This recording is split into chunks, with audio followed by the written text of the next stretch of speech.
Palestine और Israel के conflict के बीच ये 3 पैराग्राफ्स का छोटा सा लेटर है जो 2 नवंबर 1917 को ब्रिटेन के फॉरेन सेक्रेटरी आर्थर बाल्फोर ने एक ब्रिटिश जूइश कम्युनिटी के हेड लायनल वॉल्टर रॉथस्चाइल्ड के नाम लिखा था। इस लेटर में जो लिखा था उससे पैदा होने वाला झगड़ा अगले 100 सालों तक लड़ा जाएगा, इसका अंदाजा शायद ब्रिटिश गवर्नमेंट को भी नहीं था। इजराइल और पैलेस्टाइन के बीच कौन गलत है कौन सही, इन दोनों का आपस में झगड़ा किस चीज पर है और इस सब में ब्रिटिश गवर्नमेंट का क्या रोल रहा है के सबसे ज्यादा कंट्रोवर्शियल टॉपिक्स में से एक है। और मेरी पूरी कोशिश रहेगी कि मैं बिल्कुल न्यूट्रल रहकर सिर्फ फैक्ट्स एंड फिगर्स पे बात करूं ताकि किसी भी शख्स को एतराज ना हो सके। वर्ल्ड वॉर 1 से पहले पैलेस्टाइन में किसी किस्म का कोई झगड़ा नहीं था। यहाँ मुस्लिम्स की पॉपुलेशन ज्यादा थी, लेकिन इनके साथ ज्यूज और क्रिश्चियंस भी खुशी खुशी रहते थे। उस वक्त ये पूरा एरिया ऑटोमन एम्पायर के कंट्रोल में था।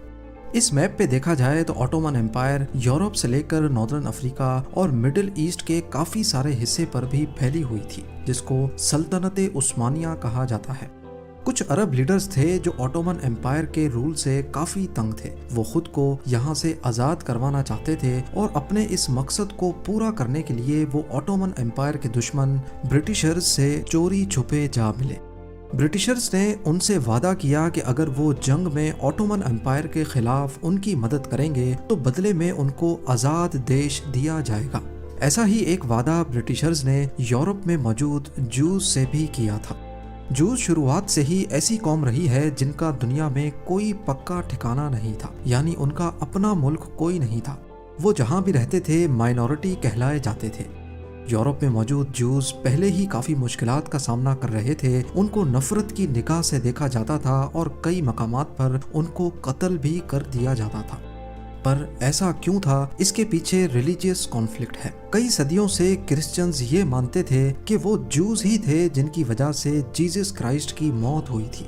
बस इसी मेन कॉन्फ्लिक्ट की वजह से यूरोप में क्रिश्चियंस जूज को बर्दाश्त ही नहीं करते थे।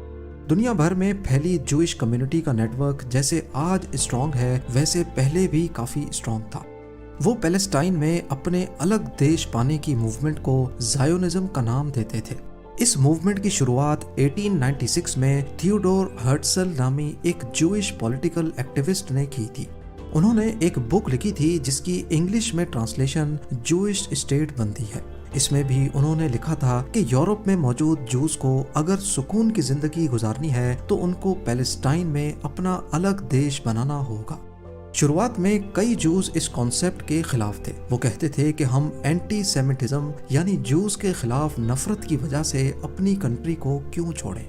लेकिन देखते ही देखते ये मूवमेंट एक पॉलिटिकल शक्ल में बदल गई। दुनिया भर के जूस पैलेस्टाइन का रुख करने लगे। उनको अपनी ही कम्युनिटी की जानिब से फंड किया जाने लगा। उनको वहाँ बिजनेस और फैक्ट्रीज लगाने के लिए पैसे भी दिए जाने लगे।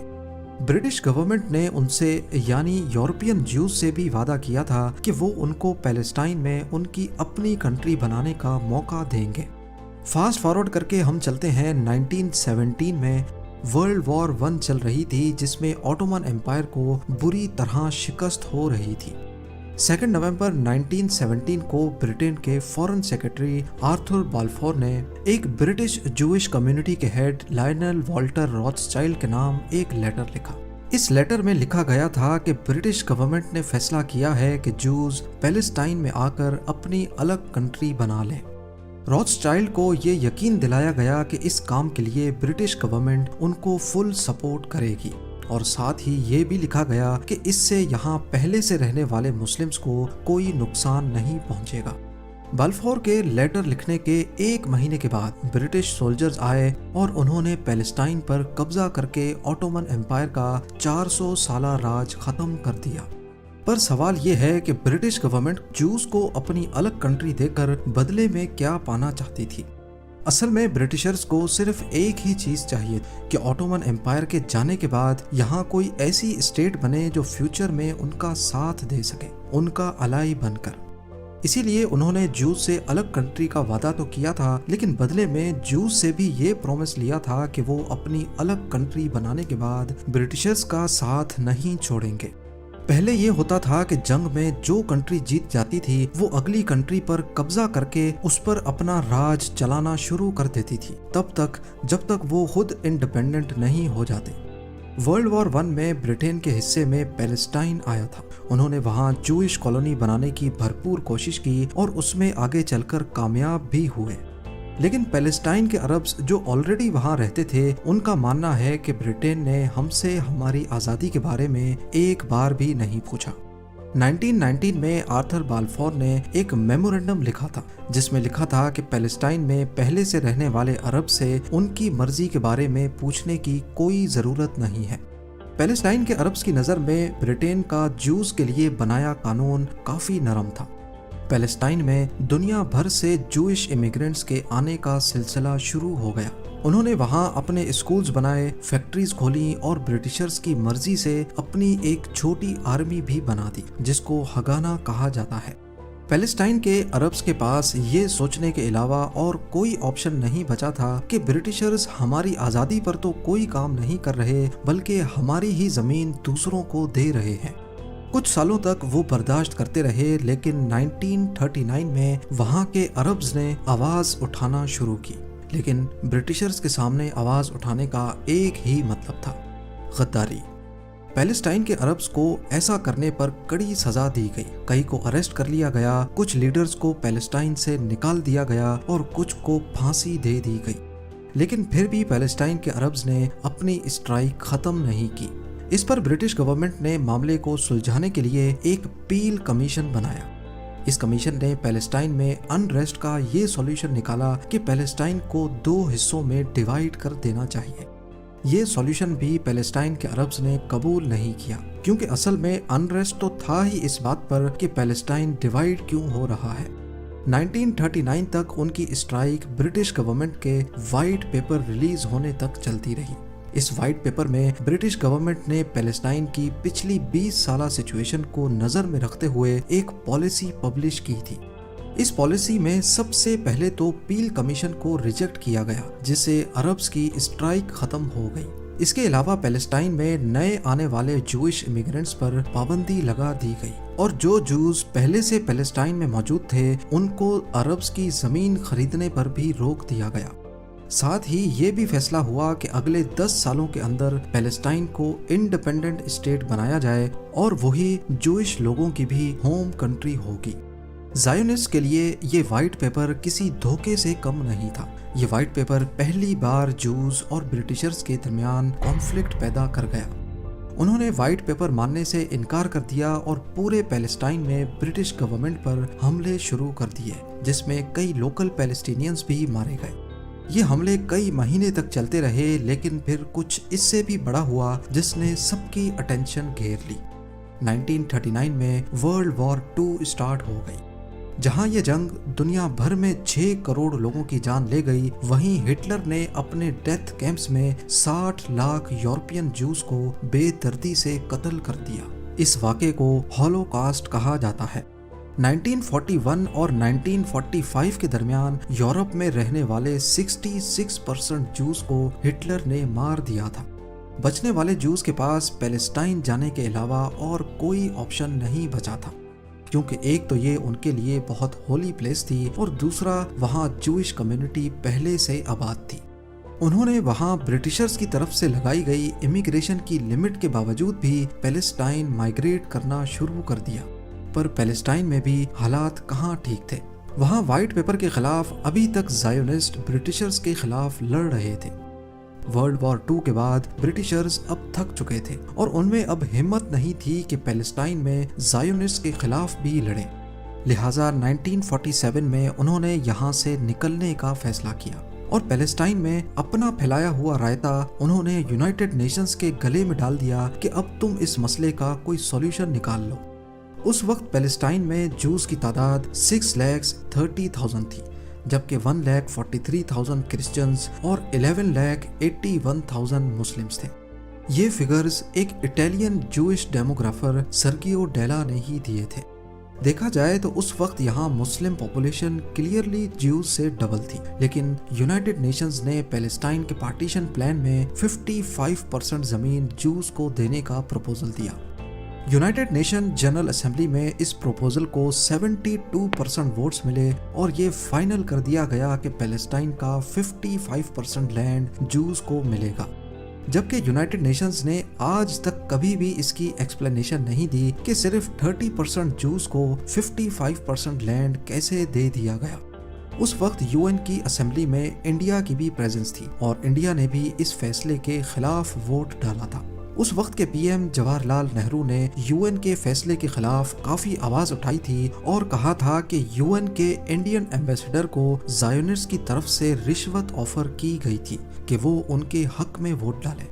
खैर, यूएन की इस रेजोल्यूशन को तमाम अरब कंट्रीज ने रिजेक्ट किया और पैलेस्टाइन में अब ज़ायोनिस्ट और पैलेस्टीनियंस आमने सामने आ गए।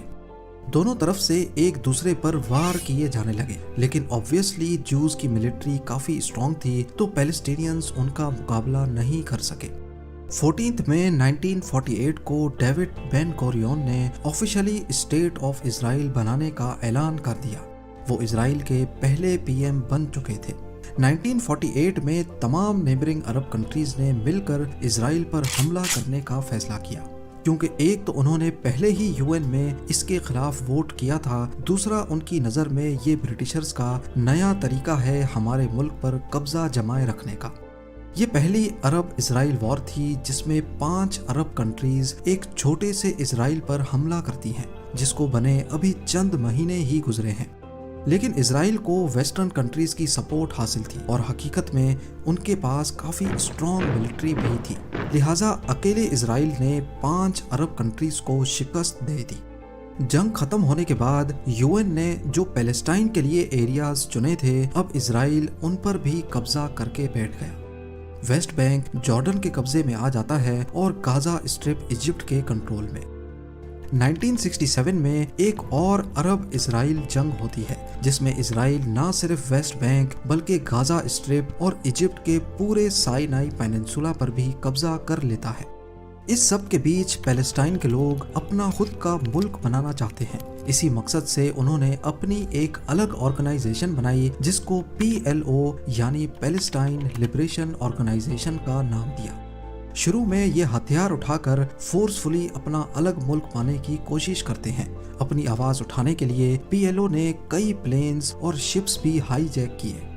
इसीलिए अमेरिका और इजराइल की जानिब से PLO को एक टेररिस्ट ऑर्गेनाइजेशन डिक्लेयर कर दिया गया। पर कई कंट्रीज PLO को टेररिस्ट ऑर्गेनाइजेशन नहीं मानती थी। वो इनको सिर्फ रेवोल्यूशनिस्ट समझते थे जो खुद का मुल्क बनाना चाहते हैं। 1974 में PLO को यूनाइटेड नेशंस में ऑफिशियली रिकॉग्नाइज कर दिया जाता है, इस बिना पर कि ये पैलेस्टीनियन लोगों के रिप्रेजेंटेटिव्स हैं। उसके बाद 1979 में इजिप्ट और इजराइल के बीच पीस टॉक्स कामयाबी से हो जाते हैं और इजिप्ट पहली अरब कंट्री बन जाती है जो इजराइल को ऑफिशियली रिकॉग्नाइज करती है। इस पर इजराइल इजिप्ट को उनका साइनाई पेनिनसुला वापस कर देता है, लेकिन 2 सालों के बाद इजिप्ट के प्राइम मिनिस्टर को एक्सट्रीमिस्ट ग्रुप्स की तरफ से मार दिया जाता है, इस बिना पर कि कैसे उन्होंने इजराइल के साथ समझौता कर दिया।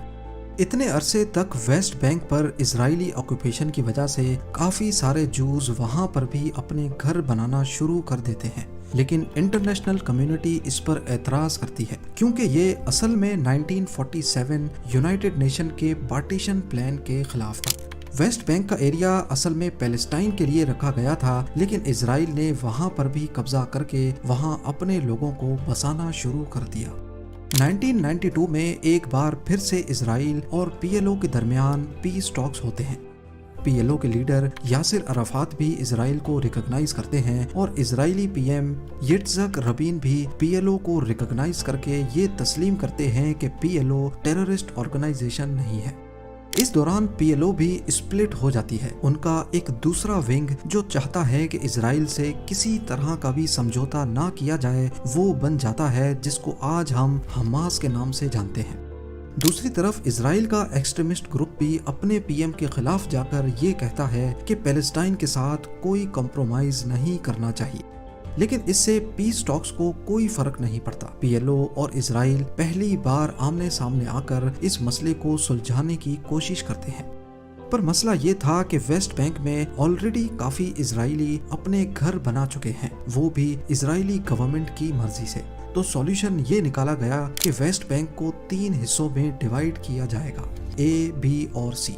ए एरिया में सिर्फ पैलेस्टाइन यानी PLO के कंट्रोल में होगा, एरिया बी दोनों के कंट्रोल में और एरिया सी सिर्फ इजराइल के कंट्रोल में रहेगा।